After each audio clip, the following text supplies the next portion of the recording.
Bugun matematikadan kasr haqida dars o'tdik. Salom, mening ismim Baxtiyor. Baxtiyor?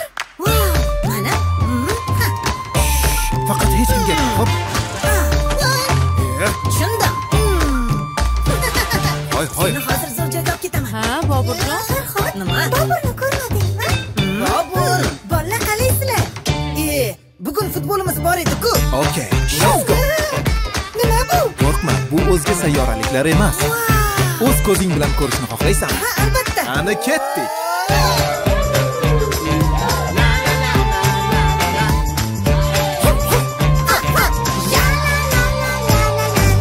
Rus tili darsidan yordaming kerak. Qalpoq qilib tashiyman. Nachili. Baxtiyor, ingliz tilini o'rgat. Okay, my friend. Go. I'm ready. Baxtiyor, matematikadan qiynaldim. Istasang kombinatorik uslubini o'rgataman. Nima? Kombinatorik uslubi? Baxtiyor.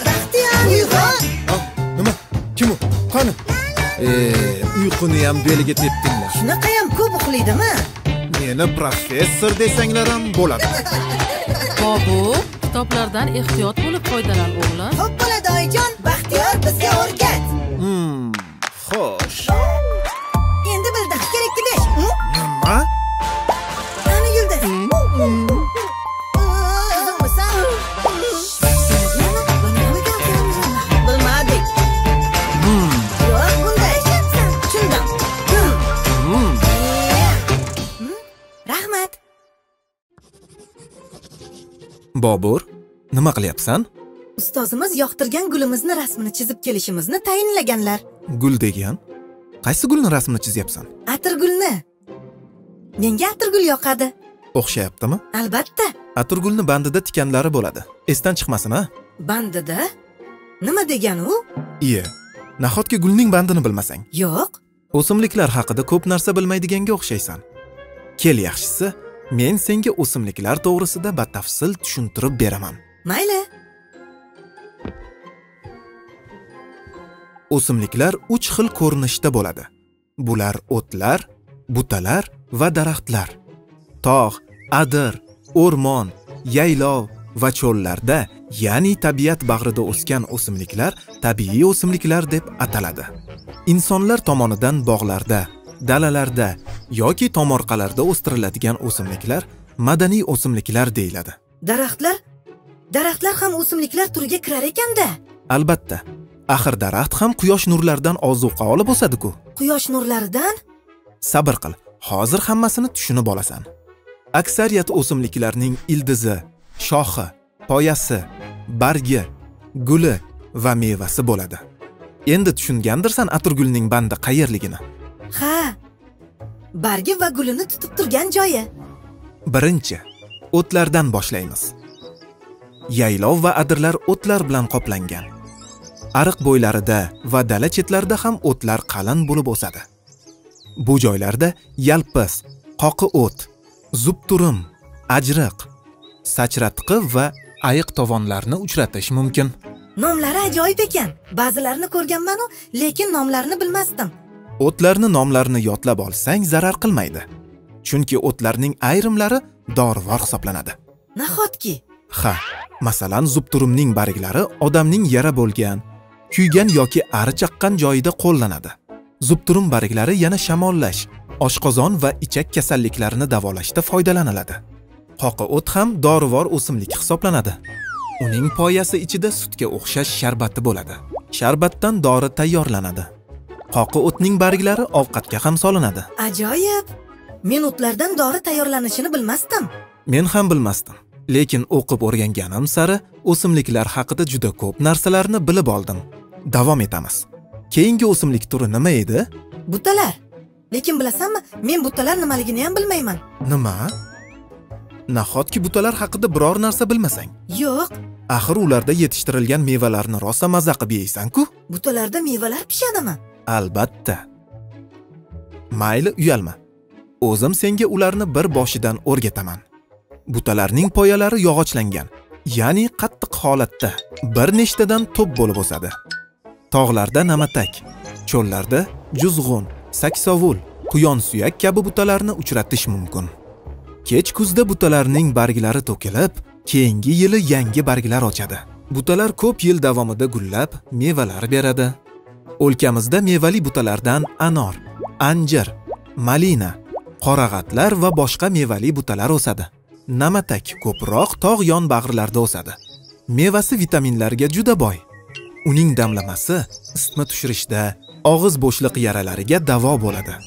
Namatak mevasidan tayyorlangan damlama yurakni quvvatlantiradi. Men namatak damlamasini ichganman. Nahotki? Ha, oyim shamollaganimda tayyorlab berganlar. Novot solib ichilsa damlamaligi bilinmaydi, aksincha sharbatga o'xshaydi.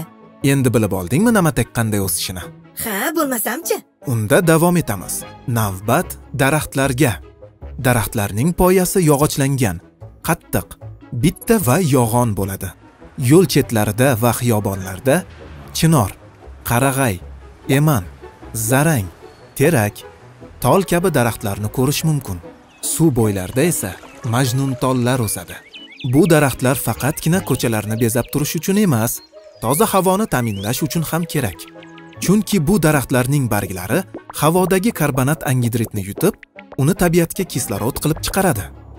Bundan tashqari, manzarali daraxtlar uylarni shamoldan to'sib turadi, havoni chang va mashinalardan chiqayotgan zararli gazlardan tozalaydi.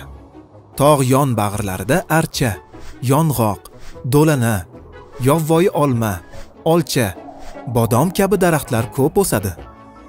O'rmonlar daraxtlar o'sishi uchun issiqlik va namlik yetarli bo'lgan joylarda hosil bo'ladi. O'rmon daraxtlari yog'ingarchilik suvi hisoblanadi.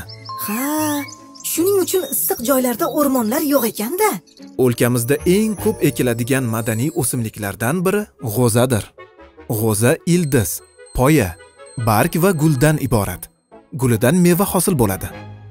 G'o'zaning mevasi ko'sak, urug'i chigitlardir. Ko'sak ichidagi chigitdan oppoq tolalar tarqalgan bo'ladi. Yana dalalarda bug'doy, sholi, makkajo'xori, arpa, suli, mosh, no'xat, loviya kabi donli ekinlar yetishtiriladi. Bug'doyning qattiq va yumshoq navi yetishtiriladi. Yumshoq bug'doy navi kuzda ekiladi. Bahor kelishi bilan bug'doy maysalari barq urib o'sa boshlaydi. Bug'doy boshoqlari iyun-iyul oylarida pishib yetiladi va kombaynlar yordamida o'riladi. Bug'doy donlari maxsus elevator va tegirmonda yanchilib, un mahsulotiga aylantiriladi. Guruch esa sholi donlaridan ajratib olinadi. Sholi suv ko'p joylar va tekis maydonlarda ekiladi. Erta bahor, chuqurligi 30-40 sm bo'lgan to'rtburchak shaklda pollar tayyorlanadi. Bu pollarga suv to'ldiriladi. Sholi shu pollar ichiga ekiladi. O'sish davrida polda muntazam 10-20 sm qalinlikda suv bo'lishi kerak. Sholi sentyabr oyida pishib yetiladi. Uni ham kombaynlar yordamida o'rib, donlari ajratib olinadi. Makkajo'xori doni tovuq, o'rdak va boshqa parrandalar uchun sevimli oziqadir. Manzarali o'simliklardan yana biri bu gullar hisoblanadi. Hovli va xiyobonlarda o'stiriladigan gullar shular jumlasidandir. Ayniqsa atirgul, chinnigul, gulbeor, marmarak kabi gullar xushmanzaraligi bilan odamni o'ziga jalb etadi. Qoyil, men uchun yangi bir olam ochilganday bo'ldi. Agar biz o'simliklarni yaxshi parvarish qilsak, xoh u daraxt bo'lsin yoki gul, ular bizga ancha foydalar keltiradi. Ha, o'simliklar biz insonlarga, jonzotlarga va tabiatga ancha foydalar keltirar ekan. Shuncha gapni kimga gapirdim? Xayriyat, Boburga gapirgan ekanman.